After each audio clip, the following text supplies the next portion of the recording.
Đại chúng thân mến, xin hỏi một câu thật thẳng, gia đình bạn có đang bất hòa, cãi vã và trái tim bạn từng đau đến mức không thở nổi? Nếu câu trả lời là có, thì hãy dừng lại một chút và lắng nghe, vì những lời tôi sắp nói có thể thức tỉnh tâm, chuyển nghiệp và thay đổi mối quan hệ trong chính gia đình bạn. Hãy nhấn đăng ký kênh Bước Chân Nhân Duyên ngay bây giờ để không bỏ lỡ những bài pháp sâu sắc, đầy năng lượng chuyển hóa, giúp bạn và gia đình từng bước từ bất hòa đi đến hòa hợp và bình an. Phần 1. Khải thị nghiệp bất hòa, người thân là phiên bản nghiệp báo được gửi đến để chuyển hóa. Đại chúng thân mến, trước khi tôi đi vào bài pháp hôm nay, xin cho phép tôi được hỏi một câu. Một câu thôi, nhưng sẽ quyết định mức độ giác ngộ của mỗi người. Tại sao chúng ta có thể nhẫn nhịn cả thế giới, nhưng lại không chịu nhẫn nổi những người trong chính gia đình mình? Câu trả lời tưởng chừng đơn giản, nhưng lại là then chốt mở ra toàn bộ chân lý của nghiệp lực, nhân duyên, oán thân trái chủ và sứ mệnh tu tập qua cánh cửa mang tên gia đình. Người đời thường nói, ra ngoài ai cũng bảo tôi tốt, chỉ có người nhà thấy tôi chưa hoàn thiện. Nhưng đại chúng ơi, xin đừng buồn, đừng tủi, đừng than trách, vì đó không phải là sự bất công, mà là luật vận hành chính xác của nghiệp quả, được mở ra trong từng hơi thở gia đình. Cuộc đời này, người ta có thể khoác lên mình hàng trăm lớp áo che giấu, nhưng trước gia đình, nghiệp thật sẽ tự phơi bày, không cần ai vạch, không ai phải tố, nghiệp vẫn hiện nguyên hình. Người ngoài đến để khen ta, còn gia đình đến để soi nghiệp mà ta chưa trả và chưa sửa. Chính vì thế, gia đình là đạo tràng tu thật, còn xã hội chỉ là sân khấu thử vai. Nếu đại chúng nghe được chân lý này bằng tâm cung kính, thì hôm nay chính là một bước ngoặt rất lớn trong đời sống tâm linh. Hôm nay, chúng ta sẽ cùng nhau đi vào chủ đề gia đình bất hòa, tụng kinh Địa Tạng sẽ chuyển nghiệp ra sao.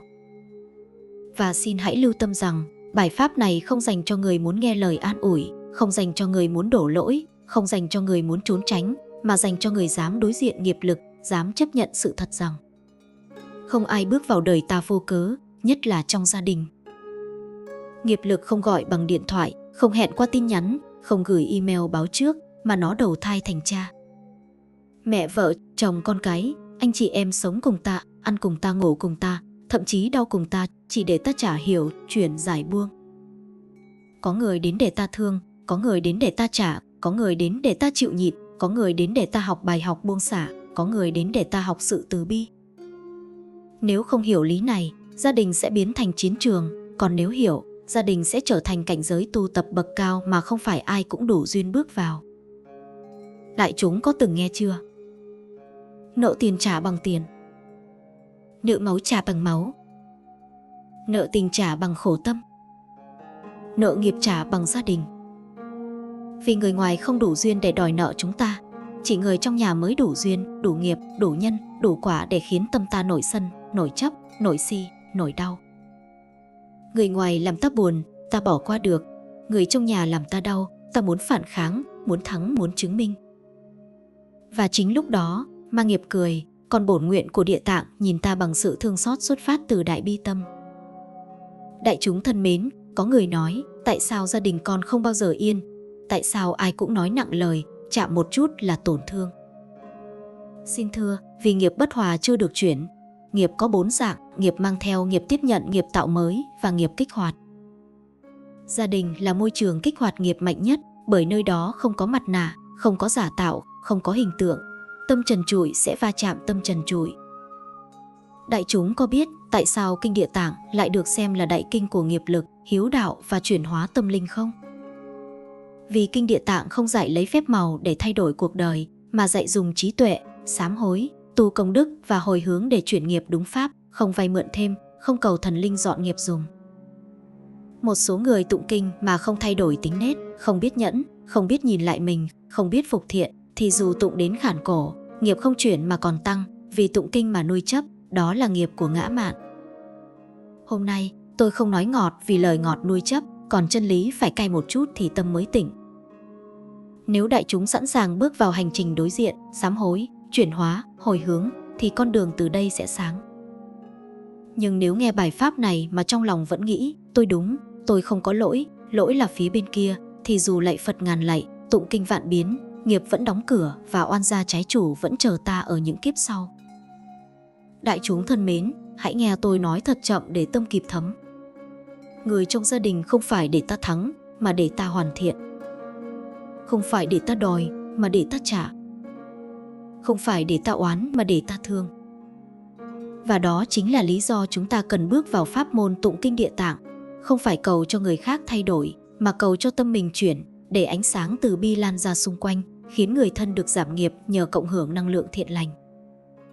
Đến đây, trước khi bước sang phần 2, nếu đại chúng cảm nhận được năng lượng của bài pháp này, nếu thấy mình cần thêm ánh sáng, thêm trí tuệ, thêm chất liệu tu tập, tôi xin mời đại chúng nhấn đăng ký kênh Bước Chân Nhân Duyên để không bỏ lỡ bất kỳ bài pháp chuyển nghiệp nào. Vì mỗi video có thể là một chìa khóa mở ra một cánh cửa mới cho gia đình và cuộc đời đại chúng. Phần 2, tụng kinh Địa Tạng là chuyển hóa nội tâm, không phải xin phép màu. Đại chúng thân mến, có một điều vô cùng quan trọng mà rất nhiều người đã và đang hiểu lệch khi bước vào pháp môn niệm Phật. Tụng kinh, đặc biệt là kinh Địa Tạng, đó là coi Phật, Bồ Tát như nơi cầu xin để thay đổi người khác hoặc thay mình gánh nghiệp, thay vì tu sửa chính mình để chuyển hóa nghiệp ngay từ gốc.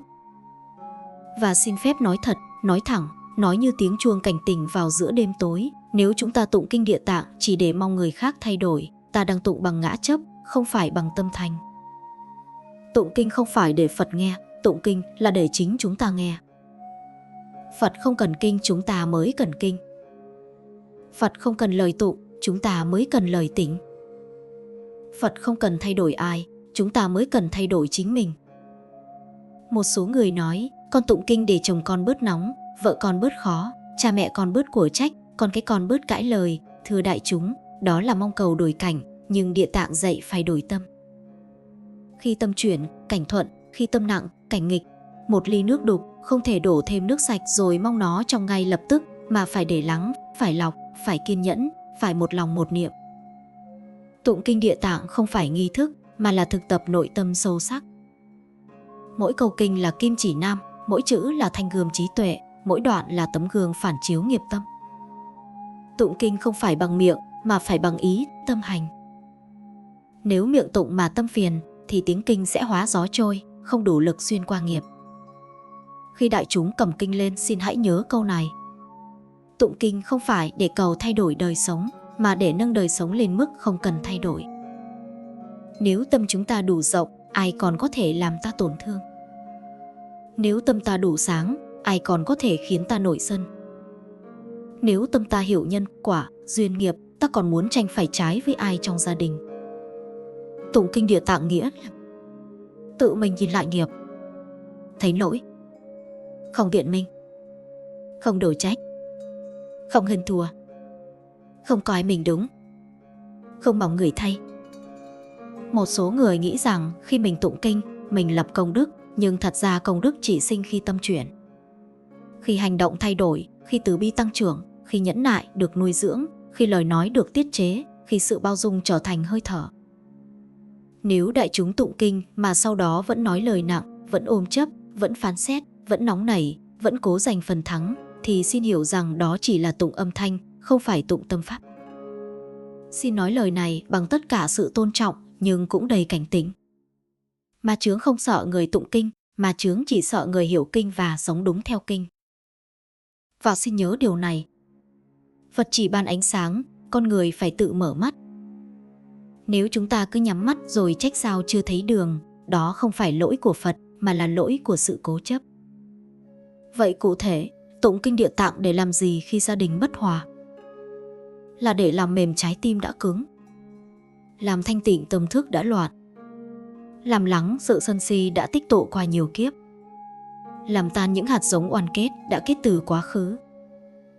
Tụng kinh Địa Tạng để học tâm đại hiếu, đại nhẫn, đại bi, đại nguyện, bởi khi trong nhà có một người tâm rộng, sóng nghiệp sẽ giảm, gió phiền não sẽ lặng và bầu khí gia đình sẽ chuyển từ hỏa ngục sang tịnh độ từng chút một.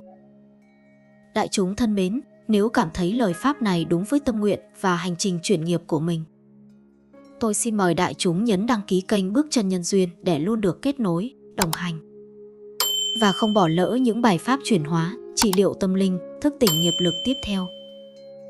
Phần 3. Khi tâm người tụng chuyển, nghiệp cả gia đình chuyển. Đại chúng thân mến, có người hỏi tôi rằng con tụng kinh, nhưng những người trong gia đình vẫn nóng nảy, vẫn cãi nhau, vẫn bất hòa thì có ý nghĩa gì? Và tôi xin thưa, câu hỏi đó chính là bằng chứng rằng người hỏi chưa thật sự hiểu cơ chế vận hành của nghiệp lực và pháp tu trong kinh Địa Tạng. Nghiệp gia đình không phải là một viên phấn viết lên bảng để muốn xóa là xóa. Nghiệp gia đình giống như rễ cây nhiều năm cắm sâu vào lòng đất, muốn chuyển thì cần thời gian, kiên nhẫn, trì tâm và nhất là sự chuyển hóa thật bên trong người tu. Đại chúng thử suy ngẫm, một căn phòng đóng kín hàng chục năm, đầy mùi ẩm mốc, bụi bặm, vậy nếu ta chỉ xịt chút hương thơm rồi đòi phòng sạch liền, có được không? Không, muốn phòng sạch phải mở cửa, dọn rác, lau bụi, phơi nắng, thay khí, và như thế cần thời gian và công phu. Nghiệp cũng vậy, không phải cứ tụng vài thời, vài ngày, vài tuần rồi đòi gia đình phải êm, phải thuận, phải hòa. Nếu tâm ta chưa chuyển, thì cảnh bên ngoài chỉ là tấm gương lặp lại nghiệp thức, không thể đổi khác. Trong nhà chỉ cần một người thật tu, thật sửa, thật nhẫn, thật biết cúi đầu, thì gia đình sẽ thay đổi theo nguyên lý cộng hưởng năng lượng nội tâm. Khi một ngọn đèn được thắp lên trong căn phòng tối, bóng tối không cần đuổi cũng tự giảm. Đèn không đánh nhau với bóng, nó chỉ tỏa sáng. Cũng vậy, người tu không cần hơn thua, không cần thắng bại, không cần chứng minh ai đúng ai sai. Người tu chỉ cần tỏa sáng bằng tâm và ánh sáng đó sẽ lan. Đại chúng đừng xem nhẹ nội lực của người có tâm tu thật sự. Trong gia đình, người vô minh có thể lớn tiếng. Người sân si có thể mạnh miệng, người lý trí có thể nói hay, người thành công có thể tự cao. Nhưng chỉ người có nội tâm tu mới là người có sức chuyển hóa thật sự, vì năng lượng của họ không bọc trong lời nói mà tỏa từ nhân cách, khí chất và hành vi. Khi ta tụng kinh Địa Tạng, điều đầu tiên không phải là âm thanh mà là tâm lực. Mỗi câu kinh tụng lên phải như một giọt nước trong rơi xuống bình tâm thức, để những hạt bụi sân hận, cố chấp, kỳ vọng, kiểm soát, phán xét và ngã mạn dần lắng lại. Khi tâm ta bình, lời ta nhẹ. Khi tâm ta nhẹ, mắt ta sáng. Khi mắt ta sáng, ta nhìn người thân bằng từ bi chứ không phải định kiến. Và chính khoảnh khắc ấy, nghiệp bắt đầu chuyển. Như tôi đã nói, người trong gia đình là nghiệp có mặt, nên nếu ta phản ứng bằng nghiệp cũ thì ta đang nuôi thêm nghiệp mới. Nhưng nếu ta dừng lại, chuyển tâm, đổi cách ứng xử, thì ngay tại khoảnh khắc đó nghiệp được mở và hướng chuyển hóa. Người đời thường muốn người khác phải thay đổi trước để mình dễ sống, nhưng Địa Tạng dạy mình phải thay đổi trước để người khác có cơ hội sống tốt hơn. Sự chuyển hóa không bao giờ đến từ đòi hỏi, nó chỉ đến từ nội lực của sự bao dung và thấu hiểu. Khi ta chuyển tâm, mắt ta không còn nhìn người thân như kẻ đối đầu. Tay ta không còn nghe họ bằng tâm chống đỡ. Miệng ta không còn nói bằng năng lượng mũi tên. Tay ta không còn hành động như muốn chiến thắng. Và trái tim ta không còn đòi nợ mà bắt đầu muốn trả nợ. Chỉ cần một người bớt một lời, gia đình giảm một phần sóng nghiệp. Một người bớt một phản ứng, gia đình giảm một mũi tên tâm lý. Một người thêm một hơi thở chánh niệm, gia đình được thêm một nấc bình an. Một người có thể tạo xung đột cho cả gia đình, thì một người cũng có thể tạo bình an cho cả gia đình. Nếu đại chúng thấy được điều này bằng trải nghiệm thực, chứ không phải chỉ bằng lý trí, tôi tin rằng ngay chính trong nơi đại chúng đang sống, nghiệp gia đình sẽ dần thay đổi bằng con đường của trí tuệ và tâm lành, chứ không phải hy vọng vào sự thay đổi thụ động từ bên ngoài. Nếu đại chúng thấy lời pháp này có giá trị, ý nghĩa và phù hợp với hành trình nuôi dưỡng tâm từ, trí tuệ, nhẫn lực, tôi kính mời đại chúng đăng ký kênh Bước Chân Nhân Duyên để cùng tiếp tục học, tu, thực hành và chuyển hóa. Vì mỗi video, mỗi bài pháp đều được tạo ra từ tâm nguyện lan tỏa bình an và đạo lý sống sâu sắc. Phần 4. Buông xả, chìa khóa mở cánh cửa hạnh phúc. Thưa đại chúng, để tôi nói điều này thật rõ và thật sâu, trong mọi nghiệp bất hòa, nguyên nhân thường không nằm ở người khác trước, mà nằm ở chính tâm không buông xả của mỗi chúng ta. Nghiệp cũ đã gieo thì cố né tránh cũng chẳng được, cố chống đối cũng không xong, cố thắng người thì cuối cùng chính mình là người thua. Không ai bình yên khi trong lòng còn đầy mảnh vỡ của sự hơn, thua, đúng, sai. Đức Địa Tạng không dạy chúng ta trở thành người yếu đuối. Càng không dạy chúng ta chịu đựng trong vô minh, mà Ngài dạy chúng ta trở thành người có trí tuệ để buông xả đúng nơi đúng lúc, bởi chỉ trí tuệ mới hóa giải được nghiệp, không phải sự cố chấp hay tự ái. Buông xả không phải là bỏ mặc, càng không phải là rời đi, mà là không để tâm mình bị trói, không để sân hận điều khiển, không nuôi dưỡng cảm xúc độc hại. Nhiều gia đình đổ vỡ không phải vì không còn thương nhau, mà vì thương trong vô minh, thương thiếu trí, thường bằng sự chiếm hữu và mong cầu. Khi tụng kinh Địa Tạng, tâm dần trở nên mềm mại như nước, bao dung như đất và rộng lớn như hư không. Đại chúng có từng để ý rằng, sau vài ngày tụng kinh, lời nói trở nên nhẹ hơn, đôi mắt nhìn nhau hiền hơn và trái tim cũng đỡ gồng hơn không? Đó chính là năng lực đầu tiên của buông xả được khai mở. Tôi muốn đại chúng hiểu rằng buông xả là đóng lại nghiệp cũ và mở ra thiện nghiệp mới. Khi chúng ta không còn nhặt lại những lời nói cũ đau lòng để nhớ, không còn gõ vào vết thương cũ để tự hành, không còn đào quá khứ để tìm lỗi, thì gia đình bắt đầu có không gian để chữa lành. Mọi sự hòa hợp đều cần đất mới, như một cái cây muốn sống thì phải thoát khỏi bãi đất chai lì. Và kinh Địa Tạng là nước mưa cam lồ giúp đất tâm trở nên tươi mềm để hạt giống yêu thương nảy mầm. Buông xả không phải là thua, buông xả là chiến thắng lớn nhất, chiến thắng chính mình. Người mạnh không phải là người nói lời cuối cùng, mà là người biết dừng lại đúng khoảnh khắc. Có những câu nói không cần đáp trả, có những việc không cần phân tích, có những lỗi lầm không cần ghi nhớ, bởi giữ lại chỉ là giữ thêm nghiệp, còn buông ra chính là mở khóa giải thoát. Tụng kinh Địa Tạng giúp tâm tự nhiên nhận ra điều đó mà không cần ai phải ép, bởi khi trí tuệ soi sáng, mọi bám chấp tự rơi. Thưa đại chúng thân thương, nếu muốn gia đình chuyển nghiệp, đừng cố thay đổi ai, hãy bắt đầu từ buông ở chính mình. Buông sự chỉ trích, buông cái tôi, buông kỳ vọng, buông ý niệm phải đúng, và buông luôn cả thói quen dùng lời nói làm vũ khí. Khi ta buông, nghiệp tan; khi ta nhẹ, nhà an; khi ta mở, cửa phước mở theo. Và trước khi kết thúc phần này, xin đại chúng nhớ một câu: người biết buông xả là người đang gieo phước lớn nhất cho gia đình mình. Nếu đại chúng cảm thấy phần này chạm vào nội tâm, hãy cùng tôi gieo một nhân thiện ngay lúc này bằng cách đăng ký kênh Bước Chân Nhân Duyên để chúng ta tiếp tục đồng hành, nuôi dưỡng trí tuệ, chuyển hóa nghiệp gia đình và xây dựng một đời sống tâm linh vững chắc, không mê tín, không hời hợt mà đầy chất liệu tỉnh thức. Phần 5: hồi hướng, cầu nguyện đúng cách để gia đình chuyển nghiệp. Thưa đại chúng, trong vô lượng pháp môn của Phật, hồi hướng là một trong những cánh cửa nhiệm màu và sâu sắc nhất. Tụng kinh mà không hồi hướng giống như gieo hạt nhưng không để mưa tưới, giống như thắp đèn nhưng không mở nắp chụp, giống như dọn mâm cơm nhưng không mời ai ăn. Công đức có thể sinh ra, nhưng nếu không hồi hướng đúng thì hạt phước chưa chắc bén rễ, nghiệp cũng chưa chắc chuyển, và gia đình chưa chắc an ổn. Hồi hướng không phải là lời cầu xin, không phải mặc cả, không phải mong cầu điều mình thích, mà là chuyển năng lượng thiện lành đến đúng đối tượng, đúng nhân duyên, đúng chiều của pháp thiện. Khi tụng kinh Địa Tạng, công đức được tạo thành từ tâm cung kính, tâm thiện lành và tâm thành thật. Nhưng khi hồi hướng, công đức ấy lại được nhân rộng không giới hạn, không còn là của riêng một người, mà có thể hóa giải cho cha mẹ, vợ chồng, con cái, dòng họ, cả người sống, người mất và cả oan gia trái chủ của từng thành viên trong gia đình. Thưa đại chúng ta phải hiểu rằng nghiệp gia đình chưa bao giờ chỉ là của một người. Có những gia đình bất hòa không phải vì ai sai hay ai xấu, mà vì nghiệp chung của cả trầm luân nhiều đời. Một người tu mà không hồi hướng có thể chỉ chuyển nghiệp riêng mình, nhưng một người tu và biết hồi hướng giống như đang cầm ngọn đuốc mà thắp sáng cả nhà. Mỗi lần sáng thêm người thì nghiệp đen tự động giảm đi, sân si nhạt dần, phước thiện tăng lên. Hồi hướng phải xuất phát từ tâm bình đẳng, rộng lớn, không tư lợi. Đừng chỉ hồi hướng cho người thương mà quên người đang làm mình tổn thương. Đừng chỉ hồi hướng cho người thân mà quên người từng gây khổ. Đừng chỉ hồi hướng cho người đang sống mà quên những người đã khuất đang mong được siêu thoát.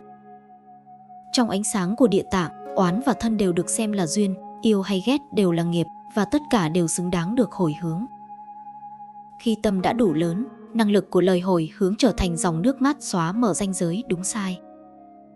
Khi chúng ta hồi hướng đúng cách, gia đình sẽ nhận được 4 lợi ích lớn. Thứ nhất, tâm mình được mở rộng, không còn chỉ sống cho bản ngã. Thứ hai, nghiệp oán trái được hóa giải vì phước thiện được chia đều. Thứ ba, duyên lành mới được hình thành vì tâm từ được gieo trở lại cuộc đời. Thứ tư, công đức tăng trưởng vô hạn vì cho đi là cách duy nhất để phước không bị mất. Thưa đại chúng, hãy nhớ một điều thật sâu. Hồi hướng không làm mất công đức mà chính là cách giữ công đức lâu nhất.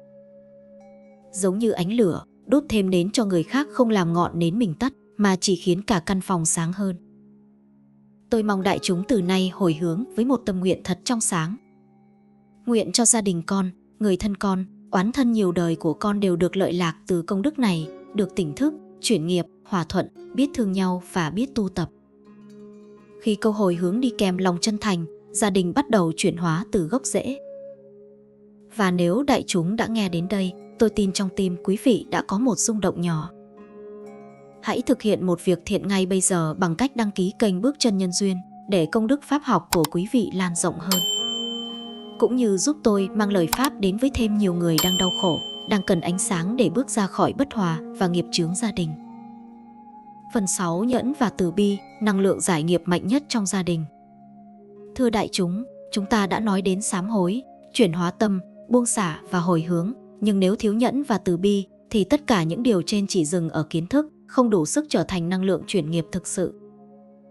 Nghiệp gia đình vốn hình thành từ tập khí nhiều đời, điều này không thể hóa giải chỉ bằng một buổi lễ, một thời tụng kinh hay một vài ngày cố gắng.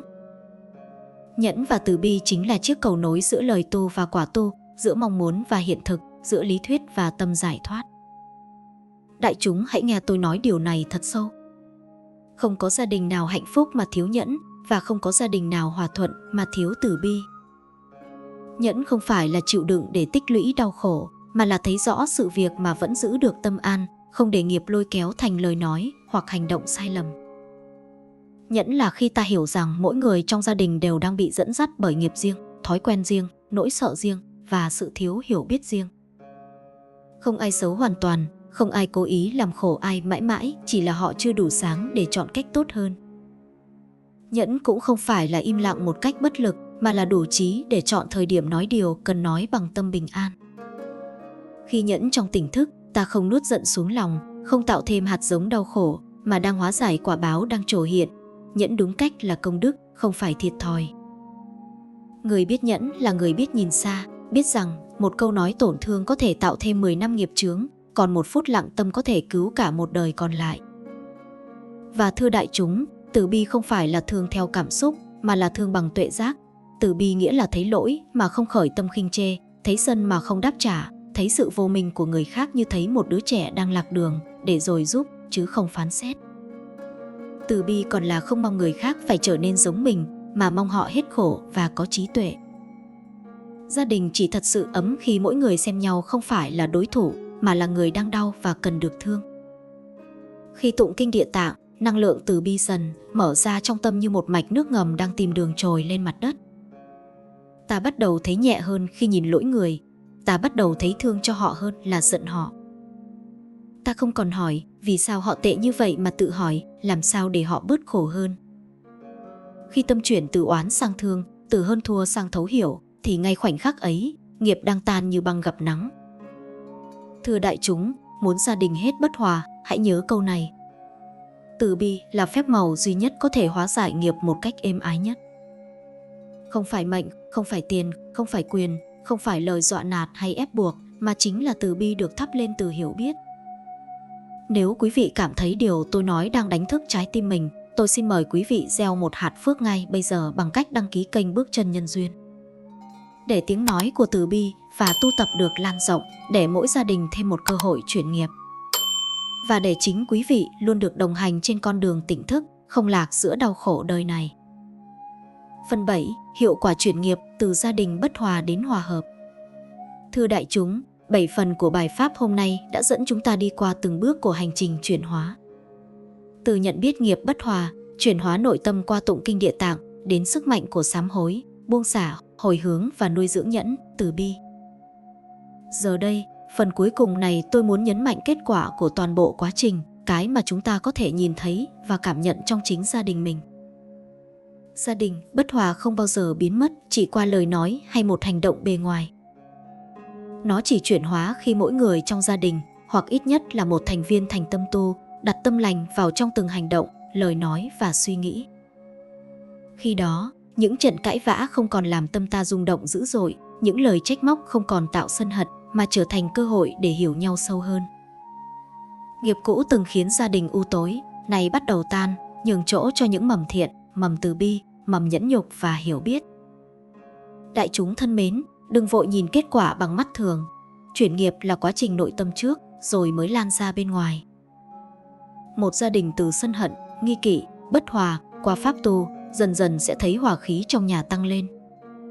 những nụ cười xuất hiện nhiều hơn, những lời nói nhẹ nhàng hơn và những trái tim mở ra để yêu thương, cảm thông và tha thứ.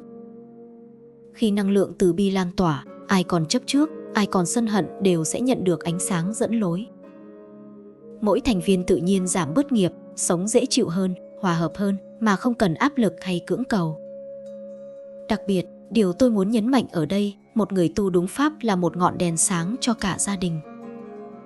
Ngọn đèn này không phải để soi lỗi người khác, mà để chiếu sáng con đường cho chính mình và tất cả những ai còn lạc trong nghiệp chướng. Năng lượng của lời tụng, của tâm buông, của từ bi và nhẫn nhục khi hồi hướng đúng pháp sẽ trở thành dòng năng lượng lan tỏa, dần dần giúp gia đình trở nên an lành và nghiệp được chuyển hóa mạnh mẽ. Hãy nhớ kỹ, chuyển nghiệp không phải là phép màu đến từ bên ngoài, mà là kết quả tất yếu của tâm thức đã thay đổi. Khi tâm người tụng chuyển, nghiệp cả gia đình sẽ chuyển theo. Người nào còn sân hận sẽ thấy nhẹ, người nào còn cãi nhau sẽ biết nhường, người nào còn bất hòa sẽ bắt đầu hiểu nhau. Và trong khoảnh khắc đó, đại chúng sẽ thấy pháp tu của Địa Tạng không chỉ là lời kinh, mà là sức mạnh thay đổi vận mệnh gia đình và nghiệp lực nhiều đời.